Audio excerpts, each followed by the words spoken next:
Will you drink to the earth and to the days which have passed upon it? Will you drink to the fullness which was and to friends who have passed on? Will you drink to good company? I'm not doing that. Sorry, I don't want to fight, but I'm not doing that. It's a betrayal of what I think is true. It's a betrayal of my conscience, of my faith, of my sense of myself, of my dignity as a human being, of my autonomy. I am not a slave. I am a free citizen, and I'm not doing that. And there's nothing you can do to me to make me do it. And I hope it won't come to that. But if it does come to that, here I am. Here I am. It's Paul on trial. Here I am. And you see that in people, and it's a completely unexpected assortment of people.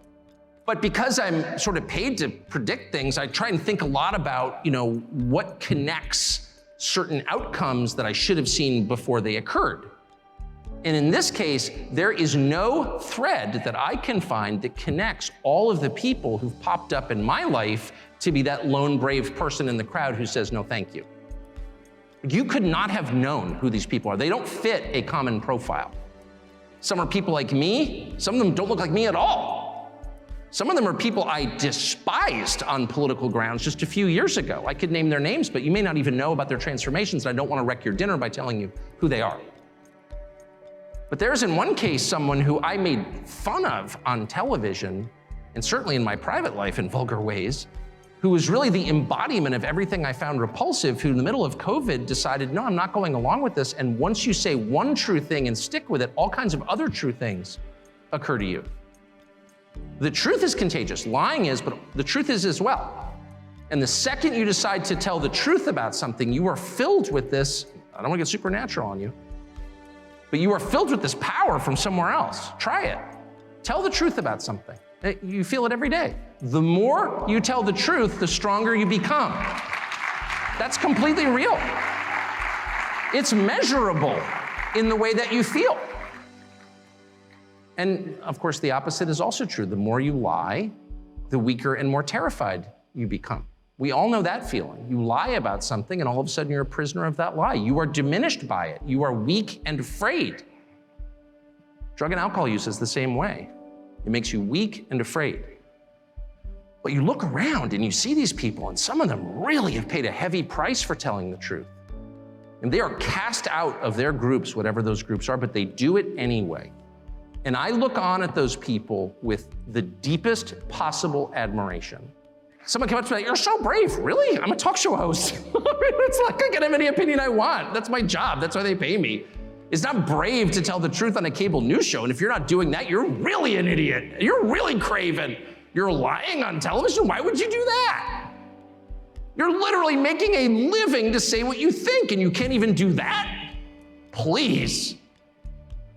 But how about if you're a senior vice president at Citibank? I'm serious. At Citibank. And you're making, $4 million a year. And you've got 3 kids in Bedford and 2 are in boarding school and 1 starting at Wesleyan next year. And you need this job, honestly. And your whole sector is kind of collapsing and you know that. There is no incentive whatsoever for you to tell the truth about anything. You just go into the little re-education meetings and you're like, yeah, diversity is our strength. That's exactly right. We need equity in the capital markets. Okay, all right. So if you're the one guy who refuses to say that, you are a hero, in my opinion. No one is trained to stand up in the middle of a DEI meeting at Citibank and say, this is nonsense. And the people who do that, it might be time to start to reassess the terms we use to describe what we're watching. So we all want the country to be more prosperous and free and people to be less oppressed or whatever. And so we're gonna argue about tax rates, and I think higher tax gets us there. I'm a Keynesian and you disagree, you're an Austrian or whatever. But the objective is the same. And so we write our papers and they write their papers and may the best papers win. I don't think that's what we're watching now at all. I don't think we're watching a debate over how to get to the best outcome. I think that's completely wrong. There is no way to assess, say, the transgenderist movement with that mindset. Policy papers don't account for it at all. If you have people who are saying, I have an idea, let's castrate the next generation, let's sexually mutilate children. I'm sorry, that's not a political debate. What? It has nothing to do with politics. What's the outcome we're desiring here? An androgynous population? Is that really what are we arguing for that? I don't think anyone could defend that as a positive outcome. But the weight of the government and a lot of corporate interests are behind that. Well, what is that? Well, it's irrational. If you say, well, I think abortion is always bad, well, I think sometimes it's necessary, that's a debate I'm familiar with. But if you're telling me that abortion is a positive good, what are you saying? Well, you're arguing for child sacrifice, obviously.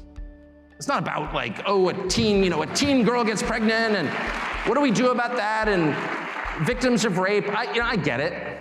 Of course I understand that, and I have compassion for everyone involved. But when the Treasury Secretary stands up and says, you know what you can do to help the economy? Get an abortion. Well, that's like an Aztec principle, actually. There's not a society in history that didn't practice human sacrifice. Not one. I checked. Even the Scandinavians, I'm ashamed to say. It wasn't just the Mesoamericans, it was everybody. So that's what that is. What's the point of child sacrifice? Well, there's no policy goal entwined with that. No, that's a theological phenomenon. And that's kind of the point I'm making. None of this makes sense in conventional political terms. When people or crowds of people, or the largest crowd of people at all, which is the federal government, decide that the goal is to destroy things, destruction for its own sake. Hey, let's tear it down. What you're watching is not a political movement, it's evil. If you want to know what's evil and what's good, what are the characteristics of those? What are its products? What do these two conditions produce? Well, good is characterized by order, calmness, tranquility, peace, whatever you want to call it, lack of conflict, cleanliness. Cleanliness is next to godliness. It's true, it is. And evil is characterized by their opposites: violence, hate, disorder, division, disorganization, and filth. So if you are all in on the things that produce the latter basket of outcomes, what you're really advocating for is evil. That's just true. I'm not calling for a religious war, far from it. I'm merely calling for an acknowledgement of what we're watching, which is not one, and I'm certainly not backing the Republican Party. I'm not making a partisan point at all. I'm just noting what's super obvious. Those of us who are in our mid-50s are caught in the past in the way that we think about this. One side's like, no, I've got this idea, and we've got this idea, and let's have a debate about our ideas. They don't want a debate. Those ideas won't produce outcomes that any rational person would want under any circumstances. Those are manifestations of some larger force acting upon us. It's just so obvious. It's completely obvious.